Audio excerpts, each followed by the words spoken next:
শিলমা, কি করছে তোমার সৈন্যদল? আরো আরো শক্তি নিয়ে ঝাঁপিয়ে পড়ো ওই দেবতার। নাম্বার 1 পরশমণি নৃত্য ক্ষমা ঝলকার। করবেন অসুররাজ, আমরা আমাদের সর্বশক্তি প্রয়োগ করে যুদ্ধ করছি, কিন্তু দেবতাদের সঙ্গে পেরে উঠছি না। ও শিলমা! হ্যাঁ মহারাজ, এটাই সত্যি। দেবতারা আমাদের থেকেও শক্তিধর।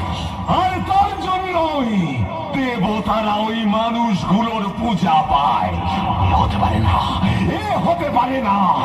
আমি হব এই স্বর্গ, মর্ত, পাতালের সর্বশ্রেষ্ঠ শক্তিধর, এই ত্রিভুবনের রাজা। নাম্বার 1 পরশমণি নৃত্য ঝলকার। আসুরকে করবে পূজা।